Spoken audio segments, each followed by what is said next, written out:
Hello lifestyler, it's Lushawn. If you just found my channel, welcome. And if you are returning to my channel, welcome back. Thank you so much for supporting me here. Excuse me, on Lushawn's Lifestyle. You know I do appreciate it. So this is going to be my paycheck number 1 allocation. And I am due to get paid on the 31st of October, but I use that to pay my bills from that date up until my next pay. So I will be paying through November 14th. All right, so if you're interested and want to see how I'm allocating these coins, keep watching.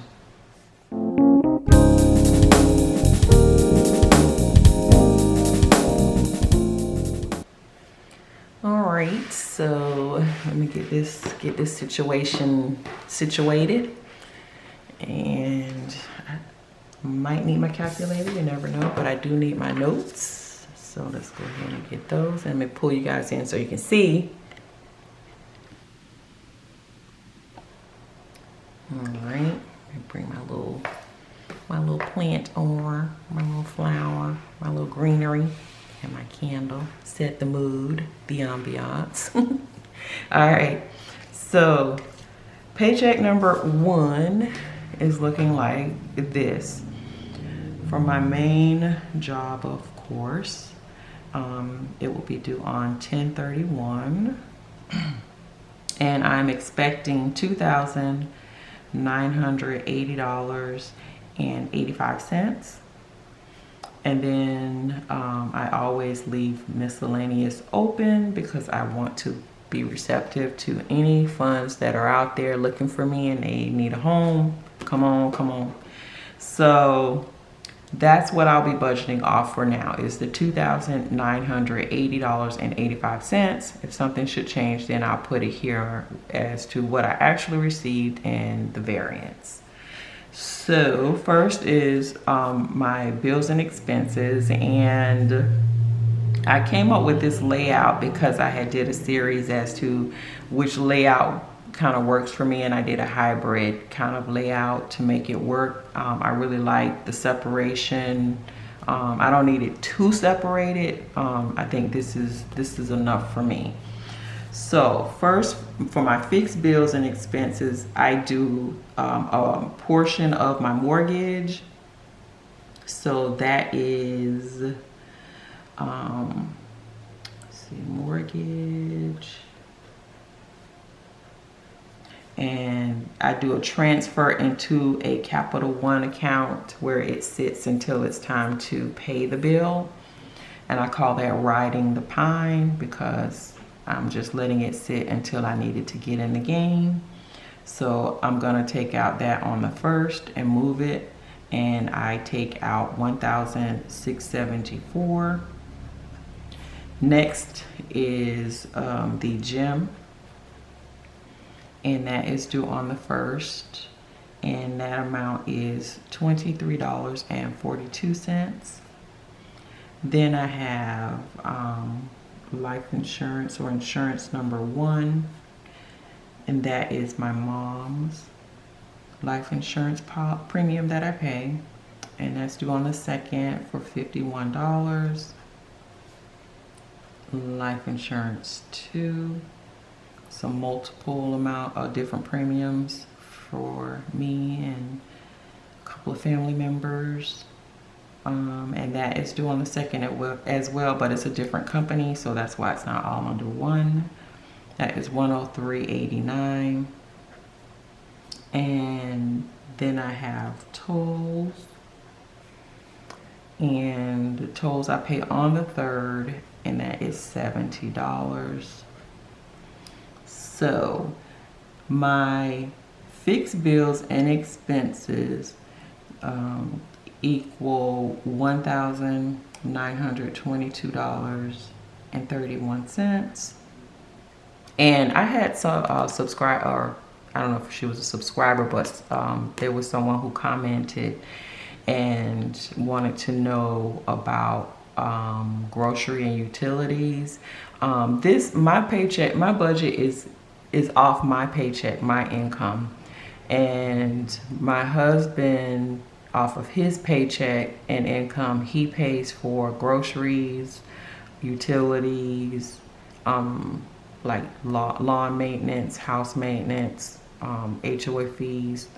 He pays for that along with his personal stuff. So I pay for the mortgage, which includes the mortgage, property tax, and in the homeowner's insurance out of my check along with my personal stuff. So if you've all ever wondered, well, do they eat?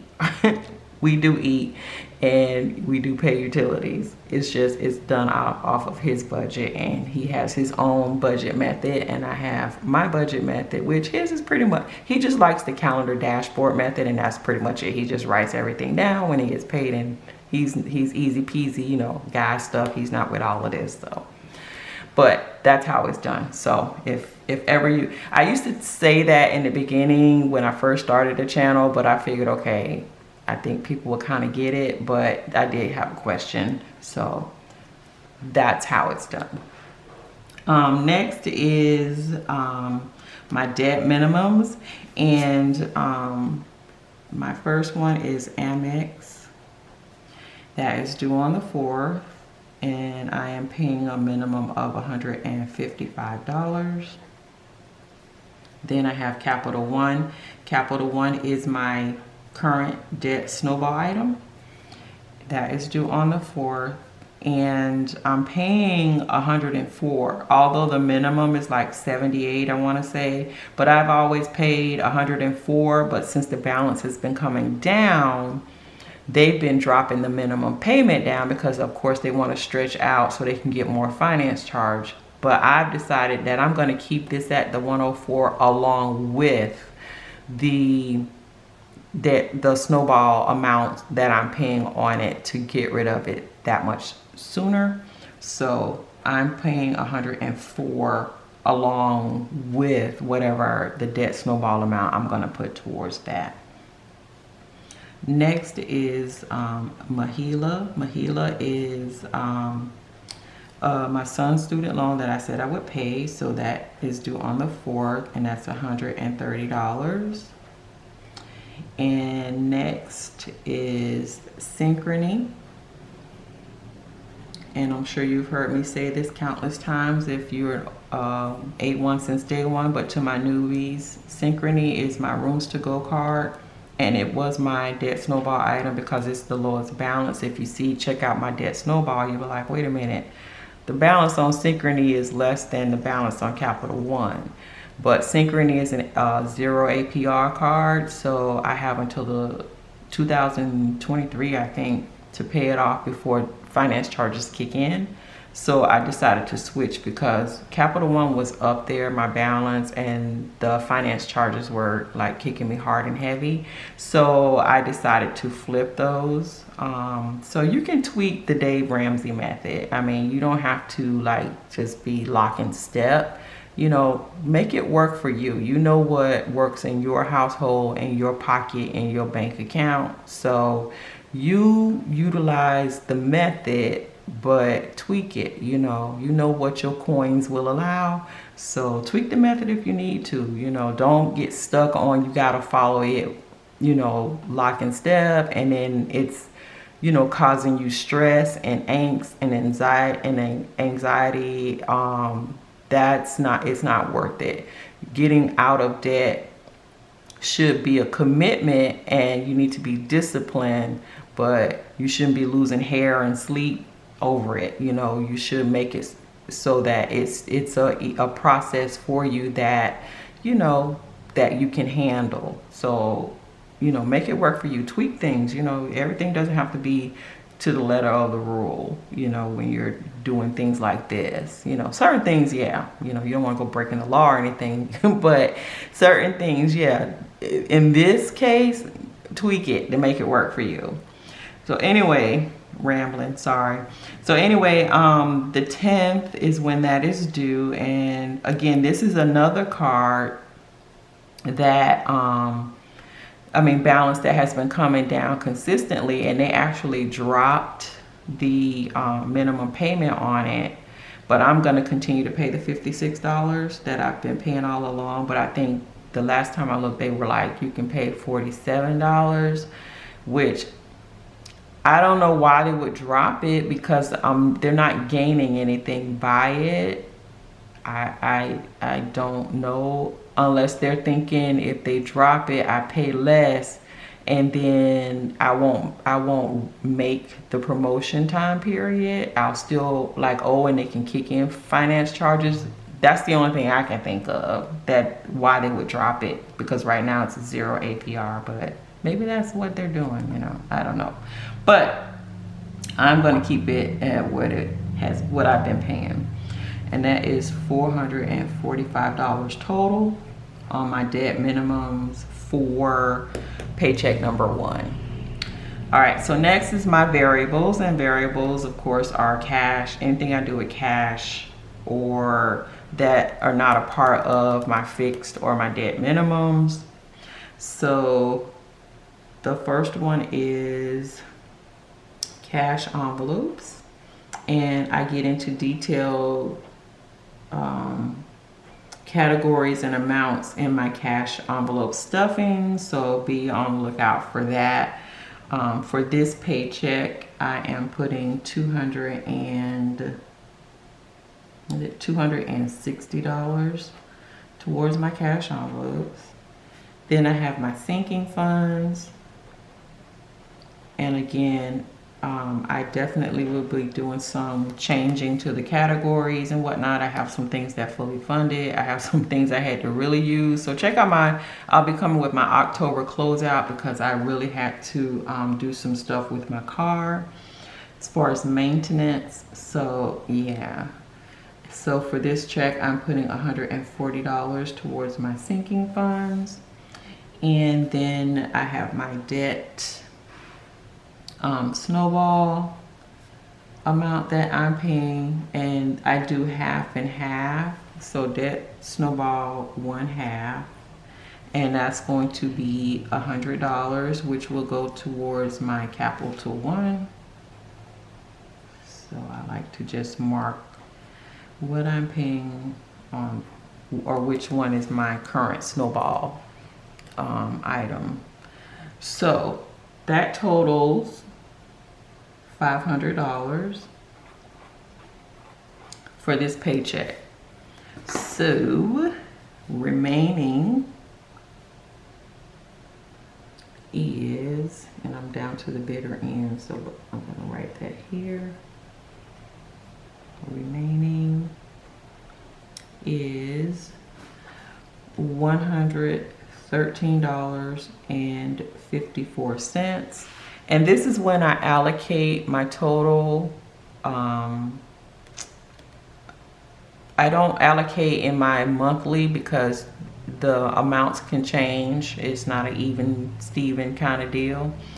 So now for my remaining, how I'm going to allocate this is I'm going to put $50 towards, I'm trying to figure out the best. Okay, $50 towards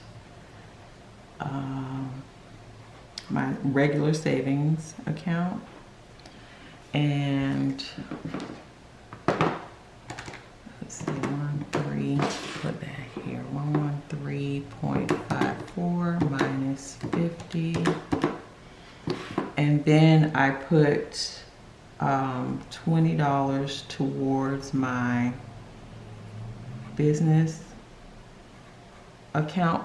It's a small business account, you know, that is not able to sustain itself just yet, but like I have my editing software fee comes out of there, my storage Dropbox fee, my storage fee comes out. So little things come out of there that I still have to pay for. So I just move the money over that way.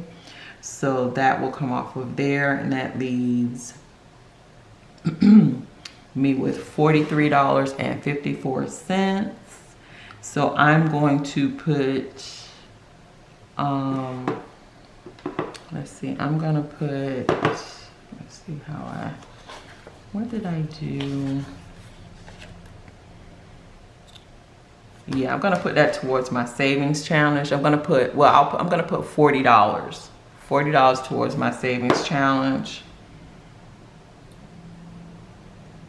And that will leave me $3.54 I'm going to put towards, so that's savings. This is going to be business, and I know I'm writing at the very bottom. This is going to be my challenge, and this will just go to my miscellaneous or do what I want account, the $3.54. So that comes out to zero-based budget. And again, for those of you who aren't familiar, a zero-based budget is not saying that you don't have any money. Basically, it's just stating that you've told all of your money down to nothing, what it needs to do for that particular time period. So I have allocated all of this $2,980.85 to all of these different funding sources that need to be taken care of for the pay period of up until the 14th. So from December 31st or November 1st through the 14th, this is what my money will be doing. So yeah, so that is my paycheck number 1 and how I'm allocating the funds. If you've lasted this long on the video, you already know you're a lifestyler. And if you haven't done so already, please subscribe to my channel. I truly would appreciate it. And thank you so much for the support. Like, comment, share with your family and friends. And until my next video, hugs and love. Bye.